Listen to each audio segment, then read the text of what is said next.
Hello, welcome to this episode of Martial Truth, Law Enforcement and Martial Arts. So I feel uniquely qualified to speak on this subject because I'm a martial artist with going to be 47 years of experience, and I was a member of the original New York City Transit Police Department, which then was hostilely taken over by the NYPD. And I became a member of the NYPD, and I was a police officer for 22 years, okay? So, law enforcement and martial arts. So, I become a police officer. I decided to have a career change. I was working as a commercial artist, and I was really into martial arts, though. That was my passion. And I was thinking, what can I do? What job could I do where I could combine those two? And, I'd always had law enforcement in the back of my head, and I decided to become a police officer. And I don't lie. I tell people right out. I became a police officer because I wanted to, prove that my martial arts could work and use them for good to arrest criminals. So it was an opportunity for me to actually do martial arts for good. All right.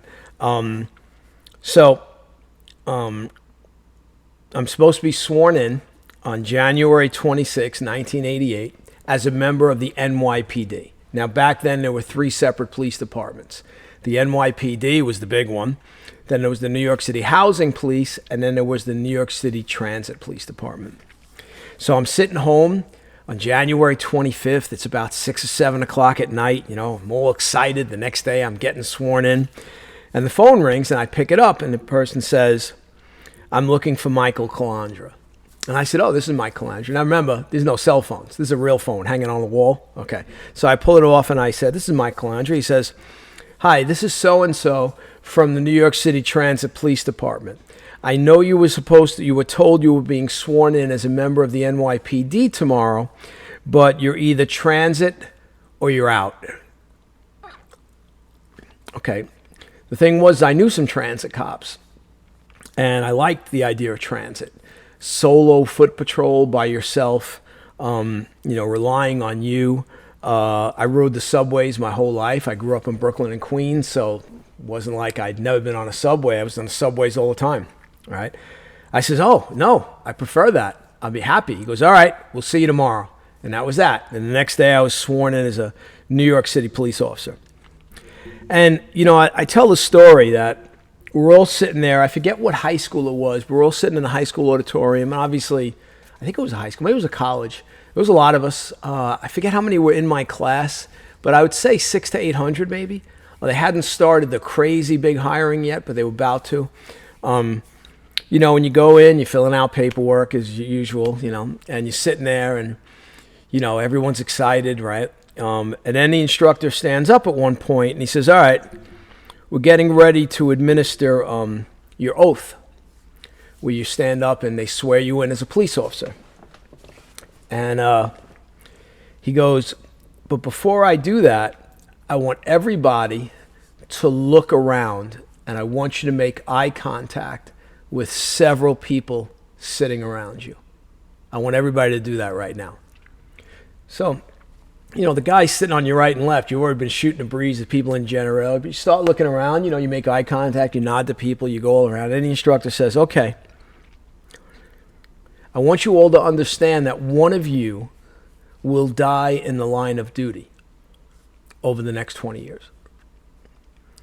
Possibly someone you just looked at, possibly yourself, but one of you will not survive your career. So now's the time to make that decision." And people literally get up and they walk out and they don't come back.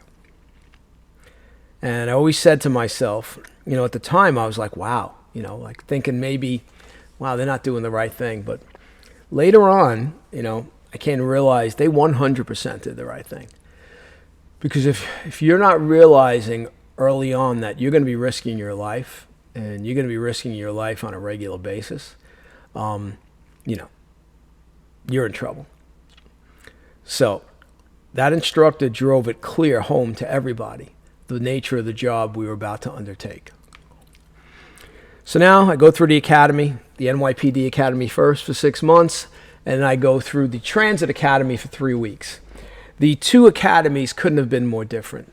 The NYPD was basically a constant, you're no different than the public, you're the same as the public, you know, this whole idea, which is the total incorrect way to approach training a police officer.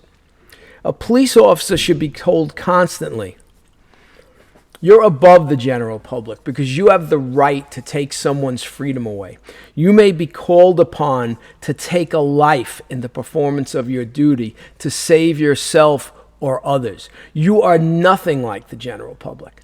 Therefore, you will be held to a higher standard. But that wasn't the gist of the training. And that's a huge mistake. All right. The Transit Police Academy was a little bit more serious, a little bit more hardcore. They drove certain points home, especially now they're saying, you know, you're going to be patrolling by yourself in a very hostile environment. The New York City subway system, just the environment is very hostile and dangerous. You know, and they drove the point home that you better take this serious because a lot of times your radio's not going to work. You're underground, and it's going to be you. It's going to be you on your own. Don't count on help coming because it may not come. So knowing that and going in with that, it changes you a little bit. You realize, okay, now this is real. All right. And, you know, they taught us techniques in terms of tactics that were a little more intense than we did in the police academy. But when you go to the Transit Academy, you're already a police officer. So, you know, you're not calling the instructors, you know, sir, you know, the guy tells you first day, I'm a cop. My name's Gil, right? Now, if it was a sergeant, obviously different story, you call him sergeant. But the point is you were beginning to be treated like you're a cop. You're a police officer now, all right? So I go to my first roll call. You know, I'm looking pretty good in my uniform. And guy comes over and introduces himself to me by the name of Ray Santiago, who's still one of my students to this day. He's with me about 30 years, maybe longer. And Ray was one of the guys that always treated the new guys really well. All right. Not all senior cops did that. So Ray said to me, you know, welcome to District 33. What's your name? Blah, blah, blah. You know, where do you live? So, you know, I lived within the confines of District 33. So I was quite familiar with those trains. He's, oh, that's good. So it's not like you have never ridden the subways. No, I've ridden the subways my whole life. And he's just, you know, giving me a little bit of advice. And he says, you know, you should consider studying some martial arts. He says, it's pretty rough out here. And you should consider doing that. And I said, oh, okay, I'll think about it. I was already training 10 years. I was second degree black belt in Ishinrin Karate. I already had been training in jiu-jitsu for a long time, 7, 8, 9 years. All right. But I decided I was going to keep that quiet. I wasn't going to say anything about my martial arts background. I wasn't saying a word. I'm new. I'm not drawing any attention to myself. All right. And, you know, he proceeded to point into the roll call room where all these cops are standing there, and one looked tougher than the next. And he was pointing to one guy saying, oh, that guy was in a shootout with 2 guys 3 months ago. That guy took a shotgun off a guy last week. That guy was in a fight with 3 guys 2 weeks ago. Just, you know, different things. And I'm like, oh, okay. So, you know, I had requested to actually go to this command because I knew it was the highest felony crime rate in the transit police. I wanted to be where the action was. I mean, I'm not going to lie to you. Again, this is the martial truth, right? So I wanted to be there. And, you know, initially, though, you get out, you're feeling your way. You don't know what to do. You're new. This is all new, right? And you went out with a couple of guys that were just regular cops, but they paired you up with them the first 2 or 3 weeks. Then you're on your own. Then you're on your own. And, you know, over those 2-3 weeks, right, you know, you're responding to cops calling for help. You know, they're engaged in maybe, you know, trying to take someone into custody, or they're chasing someone through the streets, you know, and, you know, you're trying to get there to help the guy. You know, it becomes extremely intense. extremely intense. This is an extremely intense job. All right. And, the sergeant who conducted roll call, his main focus, and we say this is, I want to see all of you walk in the morning. Make sure you all walk in the morning. And, so initially, you don't know what you're doing. So, I'm not really getting involved in that much in the beginning. But, as time goes on, you start to get the eye. You start to see things, pick things out. My first felony arrest, guy didn't want to go to jail. I understood why. He had a literal brick of crack cocaine on him. So obviously he fought. He fought me pretty hard. He lost. That was probably the first time where I was seriously called upon to use my martial arts skills. And back then, unlike now, we had a little bit more support amongst the public. So when I finally got him handcuffed and I had him down, a couple of people that was there, public, was like, "Officer, do you want us to go to the booth to call for help for you?" I said, no, he's under control. I've already called. These guys will get here. Everything will be fine, but thanks. I had that happen a few times in my career. So this idea that all the public hates the police is ridiculous. Sadly now, we're living in a time when the police get no support. They don't get support from a lot of the public, and they get almost zero support from their political leaders. And this is something that goes on throughout history. The barbarians are at the gate, and the king says, "Please save my kingdom from the barbarians." And the warriors come, and they save the kingdom. And the people rejoice, and the king rewards the warriors and says, "Oh my God, you guys are the best. You're wonderful. You're fantastic." Then a couple of years go by, and there's no barbarians attacking the kingdom. And the king is looking at all these warriors going, "What do I need these guys for? Everything's safe. Everything's good. I don't need these guys." And he decides to tell the warriors to get lost. And the warriors leave. And a month later, who shows up at the gates? The barbarians. And now the king's killed. People are killed in the kingdom. And now the barbarians have taken over. That's New York City in a nutshell right now. So when I came on in '88, crime was out of control. You can't even comprehend how bad it was. Okay, there were nights on patrol I had 3 fights. Okay, I was taking sometimes in one night 3 and 4 reports of people being robbed. I mean, it was batshit crazy. Okay, if you were into it, it was good. You're running around. It's very exciting. You're doing all kinds of things. It wasn't good for the people in New York because crime was out of control. They were scared to death. But then, a different leadership came in, and they basically said, "We want to get a handle on crime." And they told us to start arresting the criminals. And that's what we did. So we started doing that, and we started seeing crime go where? Crime went down. Did I see some of my fellow officers get injured? Of course, cops were getting injured all the time. All the time. It was a constant, all right? Some of these guys were tough guys and never did a martial art, but they could fight, and they were willing to fight, and being willing to fight is half the battle.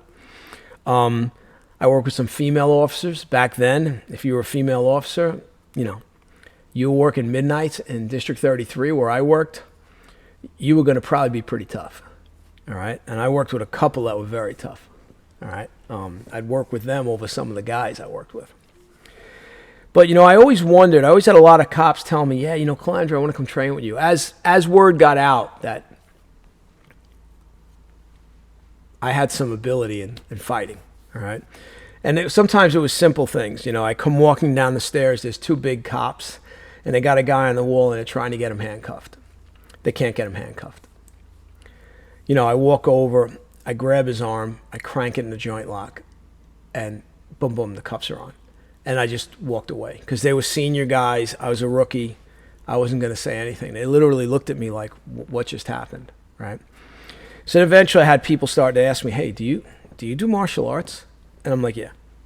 And then obviously Ray Santiago, guy who had told me I should do martial arts, obviously joined my school. And throughout the years, I had many cops that I worked with join, but a lot of them didn't last. You know, and now we're seeing through poor hiring practices and the fact that a lot of people that become police officers go in with, let's just say their eyes aren't wide open. We saw a video recently of some NYPD officers getting the crap beat out of them by a group of people in Times Square.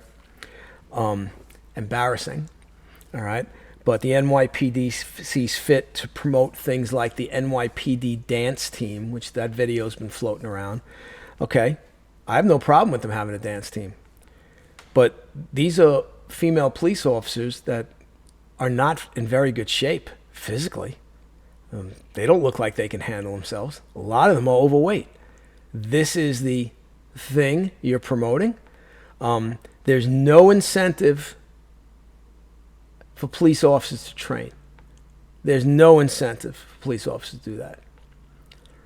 The NYPD, once you get out of the academy, yeah, maybe they send you on occasion for a training course in tactics, but, you know, come on. It's 2 hours, maybe it's a day. All right, okay, you're going to be magically able to do something? No. So, if you think police officers are being highly trained in their academies to be able to fight, that's not the case. So I used to do at seminars, I would take the two biggest guys in the room and I'd tell them, you have to try to put my hands behind my back, but you're not allowed to punch or kick me. So they'd say, well, can we do joint locks on you? And I'd say, sure, you can do joint locks on me. And the two of them would try to do it, and I wouldn't kick or punch, I just wouldn't let them do it. And they never put my hands behind my back. Nobody ever did. So the next time you see a police officer, you know, has to really hurt someone to get them in handcuffs, you know, go and ask one of your friends and say, hey, I want to try to put your hands behind your back. Don't let me do it. You'll find out real quick how hard it is. And this is the problem with the general public. They live in the world of unicorns and rainbows. They live in a fantasy world. They think, oh, you just say to the criminal, oh, hi, criminal, could you please put your hand behind your back? And he immediately does that. No, okay? You know, police officers don't get the training they should get. And frankly, they should look to get the training on their own, all right? If you're in law enforcement, it's your job, I suggest you be training a couple of days a week in martial arts, in boxing, you know, in wrestling, okay? Where some combat art where you're training how to physically fight another human being, all right? And, you know, I would do an art that is more geared towards fighting, not sport. So if you go and seek out martial arts, you go to a karate school and the guy says, oh, we go to tournaments every month, that's not the school for you. You know, I recommend something where you're learning being taught how to subdue a guy, you're developing good striking skills where you hit someone, you do damage, all right? So it's important to understand that police officers do not get the training they should get. So it's incumbent upon them to seek it out and to train themselves, all right? I couldn't tell you how many cops I got there and they were in trouble. They were fighting maybe 2 or 3 guys and they were getting overwhelmed. You know, I've told you stories already of cops being overwhelmed because they were morbidly obese and how a small criminal was able to take them out easily. And luckily, they did take the cop's gun, but luckily they didn't shoot him. You know, so a police officer, every time he's in a fight, it's a fight for his life. Because if he loses, you don't know if the criminal is going to take that gun and shoot you. You don't know. All right? My job was to go home to my family every day. And whatever I had to do to accomplish that, I did it. I trained very hard and I trained very serious in martial arts. And in my dojo for many years, there were a lot of police officers training.